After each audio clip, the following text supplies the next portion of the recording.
I'm Heather, 32 years old, and 3 weeks ago, at my father's retirement party, he did something that made me decide to erase myself from this family, permanently. Picture this: a glittering country club ballroom, 200 guests in designer suits and cocktail dresses, champagne flowing like water. My father stood on stage, microphone in hand, introducing his family one by one. When he got to me, he smiled that smile I'd seen 1,000 times, the one that looked warm to everyone else but cut like glass. "And this is my daughter Heather," he said. "No degree, no future, just freeloads off the family." 200 people laughed. I didn't flinch. I didn't cry. I just smiled, raised my champagne glass and said, "Cheers. This is the last time any of you will see me." Then I walked out. The room went completely silent. What happened next? That's what I'm here to tell you. Before I continue, please take a moment to like and subscribe, but only if you genuinely want to know how this story ends. And let me know in the comments where you're watching from and what time it is there. Now let me take you back 12 years, to the day I was forced to leave college. The Evans family of Fairfield, Connecticut. That's how we were known. Upper middle class, respectable. My father, Richard Ivans, was CEO of a mid-sized logistics company. We had a 6-bedroom colonial on 2 acres, a Mercedes S-Class in the driveway, and a membership at the most exclusive country club in the county. From the outside, we looked perfect. My mother died when I was 8. Cancer, quick and brutal. I barely remember her face without looking at photographs, but I remember her hands, soft, always reaching for mine. 2 years later, my father remarried. Linda. She came with a son from her previous marriage, Marcus, 3 years older than me. Within months, they weren't just part of our family. They were the family. I became furniture. Not in any dramatic way, you understand. No Cinderella-style abuse. Just invisibility. Marcus got the praise for his grades. Mine were ignored. Marcus got the new car at 16. I got his hand-me-down. Marcus was the future of the company. I was also here. My father never hit me, never screamed at me. He just looked through me, like I was a window he was trying to see past. But there was one person who saw me. My grandmother, Margaret Ivans. My father's mother. She'd call me every Sunday, ask about my classes, my friends, my dreams. She'd say things like, "You remind me of myself at your age, Heather. Underestimated. But I see you." She left me something when she died, something no one in the family knew about. But I'm getting ahead of myself. In this family, I learned to become invisible. What I didn't know then was that invisibility would become my greatest weapon. The day my future was decided for me, I was 20 years old.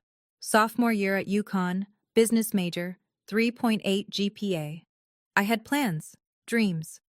A scholarship application sitting on my desk for a summer program in London. My father called me home on a Wednesday.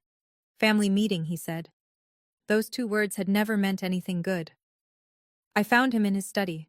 Mahogany desk, leather chair, walls lined with awards and certificates. Linda stood beside him, her hand on his shoulder, supportive, united. "Heather," my father began, not looking up from his papers, "we need to make some sacrifices as a family. Marcus has been accepted into the Wharton MBA program.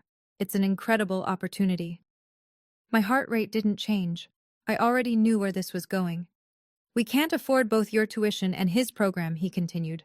"So we've decided you'll take a break from school, just for now. Marcus's career will benefit the whole family." Linda nodded, her voice honey-sweet. "A girl doesn't need an MBA to have a good life, Heather. You'll find a nice husband someday. That's what really matters." I sat there, frozen. Not because I was surprised. I'd spent 12 years learning not to be surprised, but because some small, stupid part of me had still hoped.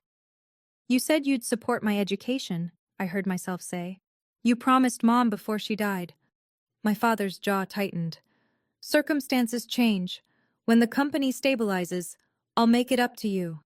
He never did. What I found out later, through a cousin's slip of the tongue, was that there was plenty of money. They just chose not to spend it on me. I didn't argue that day. I just nodded. But inside, I made a promise to myself. This was the last time I'd let anyone else decide my worth. I moved to Boston with $2,000 in savings and a suitcase of clothes that didn't fit the life I was leaving behind. My first apartment was a 400 square foot studio above a laundromat in Allston. The radiator clanked all night. The walls were thin enough to hear my neighbor's TV. I ate ramen for dinner and day-old bagels from the cafe where I worked mornings. But here's the thing about rock bottom: you can't fall any further. I got a job as an administrative assistant at a small logistics company. Entry level, minimum wage plus benefits. The owner, a gruff man named Walter Barnes, saw something in me that my family never had. "You've got a brain, Heather," he told me one day. "Use it." So I did. I stayed late. I learned every system, every process. I took free online courses at night: supply chain management, operations, business fundamentals. MIT Open Course. Where became my college. I didn't call home, didn't ask for a single dollar. When my father's secretary sent me a birthday card with a $50 check from the family, I tore it up and threw it away. 4 years after I left Connecticut, I had saved enough to start my own consulting firm. Meridian Consulting LLC. Just me, a laptop, and a rented desk in a co-working space. I kept my name off everything public. No LinkedIn profile, no press releases. All business went through the company name and my lawyer. Why the secrecy? Because I knew my family. If they found out I was succeeding, they'd find a way to take credit or tear it down. Some people build empires to prove their worth. I built mine in silence because silence was the only language my family had ever taught me. Grandmother Margaret died 2 years ago, when I was 30. I flew to Connecticut for the funeral, sat in the back pew, watched my father deliver a eulogy about a remarkable woman who dedicated her life to family. The irony was so thick I could taste it. At the reception, I kept to myself. No one seemed to notice I was there, which was exactly how I wanted it. But 3 days later, I got a call from a lawyer I'd never heard of. Eleanor Smith, from a Boston firm specializing in estate planning. "Ms. Ivins, I represent your grandmother's separate estate. She established a trust fund in your name 8 years ago, with explicit instructions that no other family member be informed of its existence." I nearly dropped my phone. The trust contained $800,000. "She left a letter for you as well," Eleanor continued. "Would you like me to read it?" I said yes, though my voice didn't sound like my own. "My dearest Heather," Eleanor read, "I know what they did to you. I know about the tuition, the promises, all of it. I argued with your father until I had no words left. He wouldn't listen. He never does. This money is yours. No strings, no conditions. Use it to build the life you deserve, the life they tried to take from you. Remember what I always told you. Don't let anyone say you're not worthy. When they finally see your worth, it will be too late for them. I believe in you. I always have. All my love, Grandma Margaret." I used part of that money to expand Meridian Consulting. The rest I kept as insurance, for a day I hoped would never come, but always knew might. That day came 3 weeks ago. Let me tell you about Meridian Consulting today. 15 employees, $4 million in annual revenue, offices in Back Bay, Boston, the kind of address that makes people take you seriously before you even open your mouth. I wear Cartier now, not because I need to impress anyone, but because I earned every piece myself. We specialize in logistics optimization, helping companies streamline their supply chains, reduce costs, improve efficiency. It's not glamorous work, but it's profitable, and I'm good at it. Here's the part that would make you laugh if it weren't so painfully ironic. One of our biggest clients is Ivan's Logistics, my father's company. They signed a 5-year service contract with us 3 years ago. We handle their route optimization, warehouse management consulting, and carrier negotiations. The contract is worth about 40% of their annual revenue in operational savings. My father has no idea. All communications go through my team. All contracts are signed by my CFO, Daniel Reeves. The few times Richard Ivins has praised Meridian Consulting at industry events, he's been praising his own daughter's work. The daughter he told everyone was worthless. 3 weeks ago, I received a formal invitation to his retirement party. Gold-embossed lettering. "Richard Ivins requests the pleasure of your company." I almost threw it away. Almost. But then I thought about Grandma Margaret. About 12 years of silence. About every promise broken and every door closed in my face. I RSVP'd yes. Not because I wanted reconciliation. Not because I hoped things had changed. I went because I knew, with absolute certainty, that my father would do something unforgivable. And when he did, I wanted to be there to say goodbye on my own terms. I just didn't know how right I would be. The Fairfield Country Club hasn't changed in 30 years. Same Swarovski chandeliers, same pretentious valet service, same crowd of old money and new ambition pretending they belong together. I wore a black Valentino dress, simple, elegant, expensive. My grandmother's pearl earrings, Cartier watch, Hermes Birkin bag. Everything I owned, I'd bought myself. That mattered to me more than the labels. Linda intercepted me at the entrance. She'd aged, but her smile hadn't. Still that perfect mask of warmth that hid something colder underneath. Her dress was Chanel, her diamonds were large, and her eyes did a quick inventory of my outfit before she spoke. "Heather, you came." Her tone suggested this was a pleasant surprise and a minor inconvenience. "Your father wasn't sure you'd have something appropriate to wear." I smiled. How thoughtful of him to worry. Inside, 200 guests mingled beneath crystal light. The who's who of Connecticut business, bankers, lawyers, executives, politicians. I recognized some faces from my father's old dinner parties. None of them recognized me. Marcus swept past with a model thin blonde on his arm, not even glancing my direction. He was telling someone about his vision for the company's future. Classic Marcus. All confidence, no substance. I found my seat assignment. Table 14. The far corner near the service entrance with friends of the family I'd never met. Not the family table, not even close. I wasn't surprised, but I noted it. A waiter offered champagne, Dom Perignon, nothing but the best for Richard Ivans's big night. I took a glass. Across the room, I caught my father's eye. He nodded once, a dismissal disguised as acknowledgement, then turned back to his real guests. The evening was just beginning, and I had a front row seat to my own family's contempt. I've learned, over the years, that the best information comes from staying quiet and keeping your ears open. From my corner table, I watched and listened. The acoustics in that ballroom carried conversations better than people realized. My father was holding court near the bar, surrounded by business associates.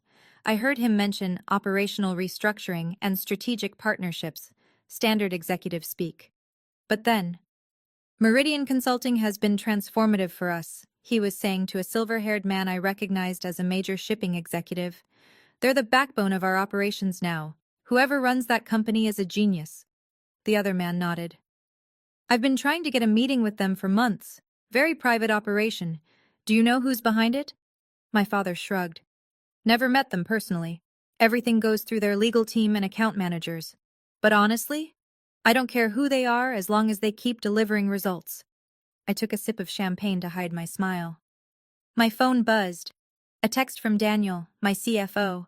"Contract renewal docs from Ivan's Logistics arrived today. They want another 5 years. Waiting on your decision." I typed back, "I'll have an answer by end of week." What my father didn't know, what nobody in that room knew, was that Meridian's contract with Ivan's Logistics was coming up for renewal. If we walked away, they'd lose 40% of their operational efficiency overnight. In logistics, that's not just an inconvenience, that's a death sentence. I hadn't decided what to do yet. Part of me wanted to keep the professional relationship separate from the personal toxicity, but as I watched my father bask in praise for his company's success built partly on my work, I felt something shift. Tonight would determine everything. I needed a refill on my champagne. Or maybe I just needed to move, to shake off the strange energy building in my chest. At the bar, I ran into the extended family firing squad. Aunt Susan, Linda's younger sister, spotted me first. Her face did that thing where surprise becomes pity, becomes condescension in about half a second. "Heather! Oh my goodness, I almost didn't recognize you." She looked me up and down. "You look, well, still up in Boston, doing whatever it is you do?" "Consulting," I said. "Supply chain management." "Oh, how nice." The way she said it made it sound like I'd told her I collected bottle caps. Are you seeing anyone? Your father mentioned you're still single. 32, right? Time flies. Before I could respond, Uncle David joined in. Richard was just telling me you're still figuring things out. Nothing wrong with being a late bloomer, I suppose. Not everyone is meant for traditional success. I realized, with cold clarity, what had happened. My father had briefed them, given them talking points about the family disappointment, set the narrative before I even arrived. Richard said you had some emotional difficulties after leaving school, Aunt Susan continued, lowering her voice conspiratorially. Mental health issues. So brave of you to come tonight despite everything. I felt my grip tighten on my champagne glass. Not from hurt. I was long past that. From the sheer audacity. I appreciate the concern, I said, keeping my voice steady. But I'm doing very well, actually. Better than I've ever been. They exchanged glances. The kind that says, poor thing doesn't even know how far she's fallen. I excused myself before I said something I'd regret, but a plan was forming in my mind. Cold, clear, inevitable. Marcus found me on the terrace, looking out at the golf course. The September air was cool, and the stars were just starting to appear. Well, well, his voice came from behind me, heavy with contempt. The prodigal daughter. I didn't turn around. Marcus. He stepped beside me, close enough that I could smell his cologne. Tom Ford, probably a gift from our father. Dad's about to give his speech. Wanted to make sure you weren't planning any dramatic scenes. Why would I do that? Because you've always been jealous. He said it like it was established fact. The way you stormed off after the tuition decision. The way you disappeared to Boston like some wounded animal. You've never gotten over it. Now I turned. Looked at my stepbrother in his $5,000 suit, his Rolex, his perfectly styled hair. Is that what you tell yourself? His eyes hardened. I heard you started some kind of company up there, playing businesswoman. He laughed, short and cruel. How long until it fails? 6 months? A year? Then you'll come crawling back, begging Dad for help. I won't. You will. You always do. You're weak, Heather. You always have been. I could have told him then. About Meridian, about the contract, about how his precious company's success was built on the work of the sister he dismissed. But I didn't. Because some revelations need the right stage. You know what, Marcus? You can believe whatever makes you feel better. I started to walk past him. But I promise you this. After tonight, you're going to wish you'd treated me differently. His laugh followed me inside. Dismissive, arrogant. He had no idea what was coming. None of them did. The ballroom lights dimmed. A spotlight hit the stage. My father climbed the steps to thunderous applause, the conquering hero of Connecticut logistics, taking his final bow. Thank you, he said, his voice carrying that practiced warmth he'd perfected over decades. 40 years in this business. It's been one hell of a ride. Laughter. More applause. He began his speech, thanking partners, employees, mentors, thanking God, thanking luck, taking credit for everything. Then came the family segment. I couldn't have done any of this without my incredible wife, Linda. He gestured to her table. 30 years of putting up with my late nights and business trips. You're a saint. More applause. Linda dabbed at her eyes, perfectly on cue. And my son Marcus, who will be taking over as CEO come January. Richard beamed with pride. The future of Ivan's logistics. I couldn't be prouder. Standing ovation. Marcus rose, waved, the picture of corporate royalty. Then my father's eyes found me, and something shifted in his expression. Something mean. And of course, my daughter, Heather. The spotlight swung to my table. I felt 200 pairs of eyes turned toward me. No degree, no real career, just freeloads off the family. He paused for comedic effect. But hey, at least she showed up tonight. Maybe someday she'll find a rich husband to take care of her. The room erupted in laughter, real laughter, the kind that comes from people who think they're in on a joke, not realizing they're watching cruelty dressed up as comedy. I sat perfectly still, didn't flinch, didn't cry, didn't look away. I just waited for the laughter to fade, and then I stood up. The room went quiet as I rose. I could feel every eye on me. Some curious, some pitying. some already preparing to witness a breakdown, the unstable daughter finally cracking under her father's harmless joke. I picked up my champagne glass. Slowly, deliberately. My father's smile faltered, just slightly. He hadn't expected me to react. I never did.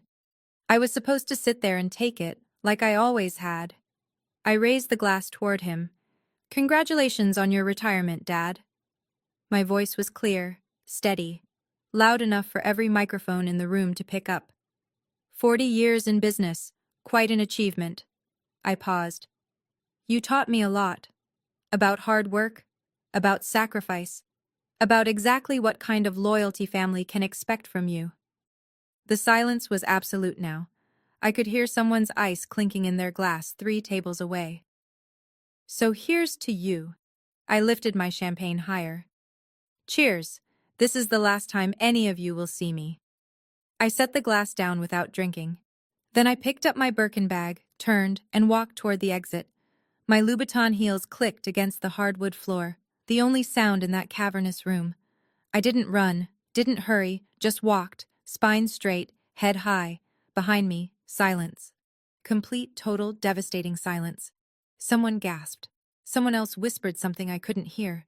But mostly there was just the echo of my footsteps and 200 people trying to process what they'd just witnessed. The daughter who was supposed to be broken had just walked out on her own terms. I pushed through the double doors and stepped into the night. And for the first time in 12 years, I could breathe. I was almost to my car, a Tesla Model S, black, custom plate reading MRDIAN1, when I heard footsteps behind me. "Heather! Heather, stop right there!" Linda's voice, shrill and furious. I kept walking. "What do you think you're doing?" She grabbed my arm, spinning me around. Her face was red beneath the country club lights. Her careful composure cracked. "Do you have any idea what you just did? You humiliated your father in front of everyone." I looked at her hand on my arm until she removed it. "I humiliated him?" I asked quietly. "I think you have that backwards." My father appeared behind her, his face a thundercloud. 200 guests were probably watching from the windows. He was aware of that. I could see him calculating. "Get back inside," he said, his voice low and dangerous. "Apologize. Now." "No." The word hung in the air between us. "This isn't a negotiation, Heather. I'm your father. I'm telling you." "You're telling me what?" I cut him off, something I'd never done in my life. That I should go back in there and let you keep using me as your punchline? That I should smile while you tell 200 people I'm worthless? It was a joke. It was the truth of how you see me. And I'm done pretending otherwise. I opened my car door. My father stepped forward. "If you leave now, you're done. Do you understand me? No more family, no more support, nothing." I almost laughed. "Dad, you cut me off 12 years ago. You just didn't have the courage to say it out loud." I slid into the driver's seat. "Tonight, I'm saying it for both of us."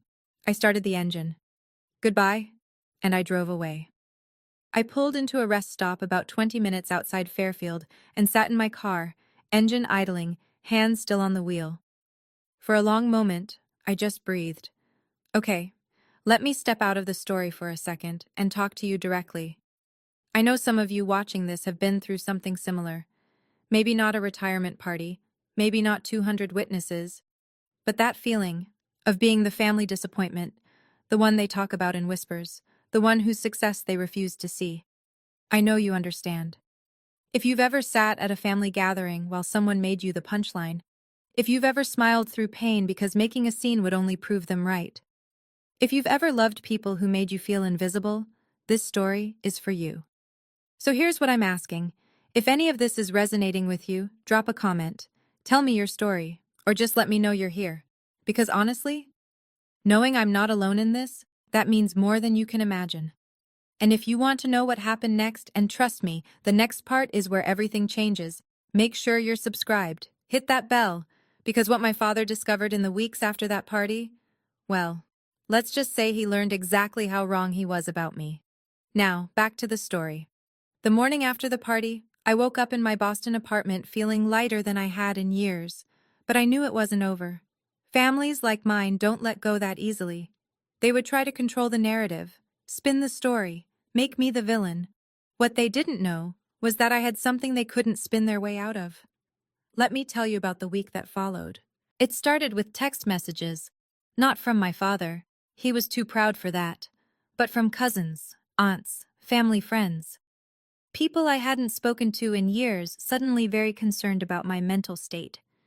Heather, I heard about the party. Your dad says you're struggling. Do you need help? Susan told me you had some kind of breakdown. We're all worried about you, sweetie. Your father loves you. He just wants what's best. Maybe you should apologize and come home. The narrative was already being written. Poor Heather, unstable, jealous, had some kind of episode at the party. Richard Ivins, patient, loving father, doing his best with a troubled daughter. I didn't respond to any of them. Then came the more interesting call. My phone rang on Tuesday afternoon, a Connecticut number I didn't recognize. I answered anyway. Miss Ivins, this is James Crawford. I'm a partner at Ivins Logistics. The voice was polished, professional. I'm calling on behalf of Richard. He'd like to discuss mending fences. Really? Between you and me, there's been some concerning chatter about your connection to certain business partners. Rumors, probably nothing. But Richard thought it would be good to clear the air. I went cold. Rumors, business partners. They were fishing. What kind of rumors? I asked, keeping my voice neutral. Oh, something about our consulting partners at Meridian. Someone thought they'd seen you at their offices once. I'm sure it's a misunderstanding. My mind raced. How? Who had seen me? When? I'm not sure what you're referring to, I said. But please tell my father I have nothing to discuss with him. I hung up. They were getting close. Closer than I'd realized. It was time to stop waiting and start acting. While I was fielding concerned texts in Boston, my father was facing a different kind of crisis in Connecticut. I learned later, much later, what happened in that boardroom. Richard Ivins had walked into what should have been a routine quarterly meeting. Instead, his CFO looked like he'd seen a ghost. We have a problem with Meridian Consulting, the CFO said, sliding a folder across the mahogany table. Their contract is up for renewal in 6 months. They haven't responded to our extension offer. Richard frowned. So, send another offer. Increase the terms if you have to. We've tried, 3 times. Their legal team just says under review. Then call their executives directly. We've tried that too. The CFO shifted uncomfortably. Sir, Meridian Consulting is extremely private. No one meets with their leadership. Everything goes through intermediaries. Richard's frown deepened. We've been working with them for 3 years. Someone must have met with them. No, sir. It's all been virtual meetings, legal representatives, account managers. No one at this company has ever met the actual ownership. A long silence. If they walk away from us, the CFO continued, we lose 40% of our operational efficiency overnight. It would take at least 18 months to find a replacement, and that's optimistic. In this market, I know what it means, Richard snapped. He stared at the folder. Something was nagging at him. The timing, the silence, the fact that this was happening right after. Find out who owns that company, he said. I don't care what it takes. I want a name by end of week. What Richard didn't know, what he was about to discover, was that the name he was looking for was already on his family tree. Thursday evening, my phone rang. Linda. I almost didn't answer, but curiosity got the better of me. Heather, sweetheart. Her voice was honey and sugar, the performance of a lifetime. I've been so worried about you. Have you? Of course. Your family. That's what family does. She laughed softly, as if we were sharing a private joke. Listen, about the party, your father feels terrible. He didn't mean what he said. You know how he is. He was nervous, trying to be funny. He said I had no future and no worth, in front of 200 people. He exaggerates when he's anxious, you know that. Linda paused, recalibrating. Why don't you come home this weekend? We could have dinner, just the 4 of us. Clear the air, start fresh. I could picture her sitting in that pristine living room, rehearsing this call, planning exactly which buttons to push. The concerned mother, the peacemaker, the bridge between troubled daughter and wounded father. Does Dad want to apologize? I asked. A slight hesitation. He wants to move forward, That's what matters, isn't it? So no apology. Heather, don't be difficult. We're trying to help you. Help me? Now I laughed. Linda, you've spent 22 years making sure I knew I wasn't really part of this family. Now you're calling to help me? Why? Another pause. Longer this time. I think we both know there's more going on here than just family drama, she said, her voice dropping its warmth. Whatever you're planning, and I know you're planning something, it would be better for everyone if you just came home and talked this through. No. I hung up before she could respond. They knew something. They just didn't know how much to be afraid of yet. The next morning, I drove to Eleanor Smith's office in downtown Boston. Eleanor had been my grandmother's lawyer and, since the trust fund, had become mine. Her office was sleek and efficient, glass and steel, Boston skyline views, the kind of place where serious business happened. I've been expecting you, she said when I walked in. I assume this is about Ivan's logistics. They're investigating Meridian, trying to find out who owns it. Eleanor nodded, unsurprised. Your anonymity was always going to be temporary. The question is, how do you want this to unfold? She spread documents across her desk. The Meridian contract with Ivan's logistics, every clause, every renewal term, every exit provision, the trust fund documents, the company and corporation papers. Your contract includes a standard 30-day termination notice, Eleanor said, pointing to the relevant section. You can end the agreement for any reason. No penalties, no legal exposure. And my grandmother's trust? Completely separate from the Ivans family estate, legally unimpeachable. Richard has no claim to any of it, even if he tried to contest. She looked at me over her glasses. Margaret made sure of that. I stared at the papers. Everything was in order, everything was legal, every T crossed, every I dotted. What did my grandmother say about all this, when she set up the trust? Eleanor smiled sadly. She said, one day, Heather is going to need leverage, and when that day comes, I want her to have it. I felt tears prick at my eyes. Grandmother Margaret, protecting me even from the grave. She also said something else, Eleanor added. Tell her not to be cruel about it. Just be honest. Sometimes the truth is punishment enough.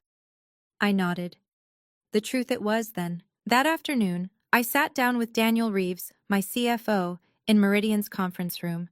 Daniel had been with me since year 2. He knew everything about my family, about Ivan's logistics, about why I'd kept my name off the paperwork. He was loyal, competent, and the closest thing I had to a true ally. They want to renew the contract, he said, scrolling through his tablet. 5 more years. Actually increase the terms by 12%. They're nervous. They should be. I pulled up the financial projections on the conference room screen. Numbers don't lie, and these numbers told a devastating story. If we walk away, Ivan's Logistics loses 40% of their operational efficiency within 60 days. In logistics, that's not a dip. That's a free fall. Their clients will start looking elsewhere. Their margins will collapse. Daniel nodded. Marcus just took over as CEO. If this hits on his watch, his reputation is finished before he starts. We sat with that for a moment. It felt surreal, holding so much power over people who had spent decades making me feel powerless. What do you want to do? Daniel asked. I'd been thinking about this for days, about Grandma Margaret's words, about revenge versus truth, about what kind of person I wanted to be. Draft the termination letter, I said finally. 30-day notice per the contract terms. No malice, no accusations, just business. And the reason? Strategic repositioning. That's all they need to know officially. I paused. But I'm also going to write a personal letter to my father. Separate envelope. He deserves to know exactly who he's been depending on, and exactly why that's ending. Daniel nodded. When do you want to send it? Monday. First thing. No more waiting. No more hiding. I spent all of Sunday writing that letter. Not the official termination notice. Daniel handled that. The professional language, the legal provisions, the clinical restructuring of client portfolio explanation that would go in the file. I wrote the personal letter. The truth. I went through 7 drafts. The first was too angry. Pages of accusations, every hurt catalogued and condemned. The second was too cold. The third was too desperate. The final version was simple, clean, factual. Dear Dad, you said I had no future. You told 200 people I was worthless. I want you to know something. The company you called the backbone of Ivins Logistics, Meridian Consulting, is mine. I built it. I own it. For 3 years, the daughter you dismissed has been a cornerstone of your business. I'm ending our contract, not as revenge, as a boundary. Grandma Margaret left me a trust fund you never knew about. She saw what you couldn't, that I was worth investing in. Everything I have, I built myself. With her faith and without your support. I don't need you to apologize. I don't need you to understand. I just need you to know that I am not what you said I was. I never was. Don't contact me again. Heather Margaret Evans. I included my middle name deliberately, the name I'd added 3 years ago in honor of the only person in my family who'd believed in me. I also included a photocopy of the Meridian Incorporation papers. My name as sole owner clearly visible. I read the letter 3 times, checked for typos, checked for excessive emotion, found none, just the truth. Sometimes I thought, that's the most devastating weapon of all. Monday, 9 a.m. Courier confirmation. The package had arrived at Ivan's Logistics headquarters. Someone named Patricia Chen had signed for it. Richard's executive assistant. I remembered her from childhood. I sat in my office, watching my phone, waiting. 10:15 a.m. Missed call from Richard Ivans. 10:17 a.m. Missed call from Richard Ivans. 10:23 a.m. Missed call from Marcus Ivans. 10:31 a.m. Missed call from Linda Ivans. 10:45 a.m. Missed call from Richard Ivans. 11:02 a.m. Text message from Richard. Call me now. 11:15 a.m. Text message from Marcus. What the hell is this? Call us. 11:34 a.m.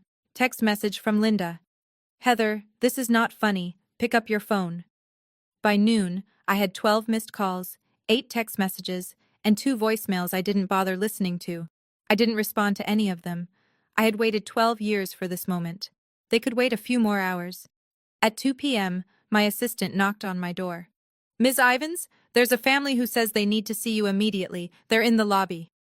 So, they'd driven to Boston, 5 hours of traffic and panic just to confront me in person.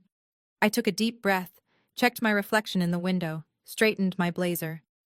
Send them to conference room B, I said. I'll be there in 5 minutes. This was it. The conversation I'd imagined 1,000 times. The confrontation I'd prepared for without knowing when it would come. I thought of Grandma Margaret, of her letter, of her faith in me. Don't be cruel, she'd said. Just be honest. I stood up, smoothed my skirt, and walked toward the conference room. Time to be honest. Conference room B had glass walls. I'd chosen it deliberately. My 15 employees could see inside, though they couldn't hear. Witnesses, not to humiliate anyone, but to ensure the meeting stayed civil. Richard, Linda, and Marcus stood clustered near the window, looking out at the Boston skyline they'd never expected to see from this perspective. From my domain. My territory. My father turned when I entered. His face was gray, older than I'd ever seen him look. Heather. His voice cracked on my name. What is this? Hello, Dad. Linda. Marcus. I took a seat at the head of the conference table, calm, professional. I assume you received my letter. Your letter? Marcus stepped forward, jabbing his finger toward me. You can't just… This isn't… Sit down, Marcus. My voice was quiet but firm. I won't discuss anything with you yelling across the room. He looked at my father, uncertain. Richard nodded sharply. They sat. For a long moment, no one spoke. Finally, Richard leaned forward. This is all some kind of misunderstanding. What part? Meridian Consulting. You can't possibly, a company like that, you didn't… I did. I slid a folder across the table. Company registration, tax filings, client list. 3 years ago, your company signed a contract with mine. You praised my work at industry events. You called us transformative. You just didn't know you were praising me. Linda's face had gone pale. But you don't have a degree. You were just a… A what, Linda? A disappointment? A failure? I shook my head. I was a 20-year-old who was told to sacrifice her future. I built something anyway. Silence. My father stared at the documents like they might burst into flames if he looked hard enough. Okay. Richard's voice was strained, the mask of corporate composure cracking. I apologize. I apologize about the party. Is that what you want to hear? I'm sorry. Now, can we talk about the contract? You're sorry because you need something from me. That's not an apology. For God's sake, Heather. Marcus slammed his palm on the table. Do you know what happens if you pull this contract? 20% of our workforce, gone, because of your petty revenge. It's not revenge, it's a business decision. Bullshit. He was standing now, veins in his neck visible. You've been planning this for years, waiting to destroy us. This is sick. I planned nothing. I kept my voice level. I built a company. Your company chose to become dependent on mine. That's not my fault. You could have told us, Linda interjected, her voice high and strained. You could have said something. When? When you told me I didn't need education because I'd find a husband? When you spread rumors that I had mental health problems? When? She had no answer. I turned to my father. You want to know the worst part, Dad? I would have kept the contract going. I wasn't planning any of this. But then you stood in front of 200 people and told them I was worthless, that I had no future. I paused. You chose this, not me. Richard's jaw worked. For a moment, just a moment, I thought I saw something like recognition in his eyes, like he finally understood what he'd done. Then it was gone. What do you want? He asked flatly. Nothing you can give me. There must be something. You're not listening. I don't want anything from you. I never did. I just want you to know the truth. Fine. Richard's voice went cold. The vulnerability was gone, replaced by the steel I'd known my whole life. If that's how you want to play this, you walk away from this family, you're done. No inheritance, nothing. I almost laughed. Dad, you cut me off at 20 years old. What inheritance? I could make things very difficult for you. I have connections, lawyers. On what grounds? I leaned forward. Every document is legal. Every contract was signed in good faith. There's nothing here you can sue me for, and we both know it. He glared at me. Don't be so sure. Actually, I am sure. Because my lawyer, who was also Grandma Margaret's lawyer, has already reviewed every possible angle. I let that sink in. You remember Eleanor Smith? Margaret used her specifically because she knew you'd try something like this someday. Linda gasped. Margaret knew? About all of this? She left me a trust fund. $800,000, specifically structured so you couldn't touch it. I pulled out a photocopy of the trust document. She knew exactly what kind of family she raised. That's why she protected me from it. Richard's face went from red to white. She had no right. She had every right. It was her money. I stood. This meeting is over. Heather, we're done. I've said everything I came to say. I walked toward the door, then paused. One more thing. If you contact me again, calls, texts, showing up at my office, I will release every email, every document, every record of how this family has treated me. All of it is legal, all of it is backed up, and all of it would make a very interesting story for the business press. I opened the door. The receptionist will show you out. I stood in the doorway, watching them gather themselves. 3 people who had spent my entire life making me feel small, now looking very small themselves. My father rose slowly, like an old man suddenly aware of his age. Linda clutched her handbag like a shield. Marcus stared at me with something new in his eyes. Not contempt anymore, but fear. This isn't over, Marcus said. Yes, it is. I meant it. Every word. I spent 12 years building a life you tried to convince me I couldn't have. I did it without your help, without your approval, without your permission, and I'll continue to do it without any of you in my life. Linda's lower lip trembled, the performance of motherly concern. Heather, please, we're family. We share blood, Linda. That's all we share. I held the door open wider. I'm not asking for an apology. I'm not asking for reconciliation. I'm setting a boundary. Don't contact me again. Don't mention me to your friends, your colleagues, anyone. Just let me go. Richard stopped in front of me. For a moment, we just looked at each other. Father and daughter, strangers who happened to share a last name. "You really hate us that much?" he asked, his voice barely above a whisper. "No, Dad, I don't hate you. That's what you don't understand." I met his eyes steadily. "I just don't need you anymore. And that's something you'll have to learn to live with." He had no response to that. They walked out through the lobby, past my employees who carefully pretended not to watch. The glass doors closed behind them. I went back to my desk, opened my laptop, and got back to work. Okay, let me pause here again. If you're still watching, first of all, thank you. This isn't easy to tell, and knowing you're listening means more than you know. If you think this is where the story ends, it's not. The fallout from that meeting rippled out further than I expected. When I sent that termination letter, I thought I was just setting a boundary, protecting my peace, walking away from people who had hurt me. I didn't anticipate what would happen to Ivan's logistics, or to my father's reputation, or to the family secrets that would come spilling out once people started talking. Here's my ask. If this story has moved you, if it's made you think about your own family, your own boundaries, your own worth, hit that like button. It helps more than you know, and subscribe if you haven't already. Turn on notifications, because the ending of this story, it's complicated, it's messy, and it taught me something about revenge that I didn't expect. Also, I'd love to hear from you. Drop a comment telling me, have you ever had to walk away from family? Did it feel like freedom, or like grief? Or maybe both? I've read every comment on my previous stories, and they've helped me feel less alone in this. So please, share your thoughts. Now, back to the story. 1 week after that confrontation in my office, I received a phone call from someone I hadn't spoken to in years, someone who had information that changed everything I thought I knew about my family, and about why they really treated me the way they did. Let me tell you about that call. The caller was my Uncle Robert, my father's younger brother.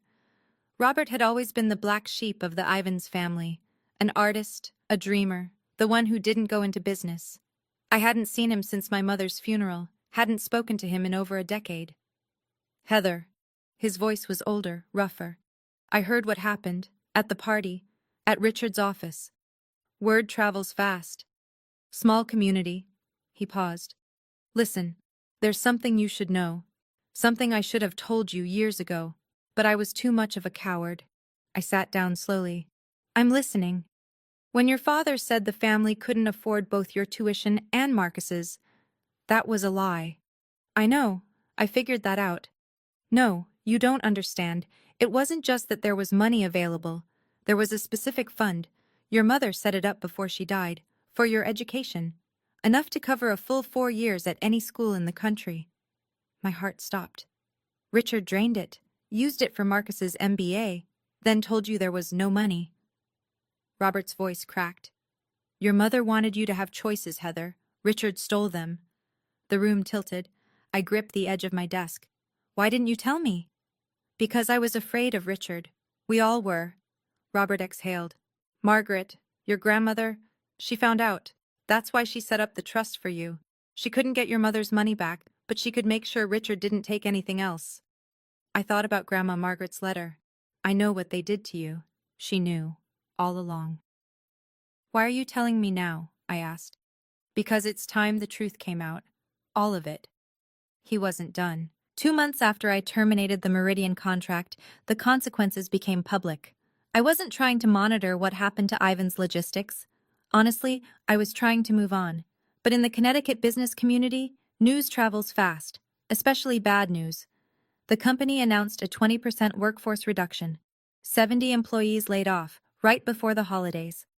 The press release blamed market conditions and strategic restructuring, but everyone knew the real story. Their biggest consulting partner had walked away, and they couldn't recover. Marcus, barely 3 months into his role as CEO, was already being questioned by the board. His vision for the future was crumbling under the weight of his father's bridge burning. Richard came out of retirement to help manage the crisis. The triumphant exit he'd planned, the legacy he'd built, was unraveling. But the real damage was to their reputation. Word spread. Not from me. I kept my mouth shut. But 200 people had watched my father humiliate his daughter at that party, and when those same people heard that the daughter was actually his company's most important business partner, the whispers started. Did you hear about Richard Ivins? Mocked his own daughter, turns out she was keeping his company afloat. Always thought there was something off about that family. In Connecticut business circles, reputation is everything. And Richard's was crumbling. A former colleague told me that at a recent industry dinner, Richard sat alone. No one wanted to be associated with the man who'd publicly disowned the daughter, who'd secretly been his backbone. I didn't feel triumphant hearing this. I didn't feel satisfied. I just felt tired. Grandma Margaret had been right. Sometimes the truth is punishment enough. I didn't have to do anything else. The truth did it all by itself. 6 months later, I sat in a therapist's office in Beacon Hill. Not because I was falling apart, because I was finally ready to put myself back together. You don't seem like someone who needs therapy, Dr. Patel said during our first session.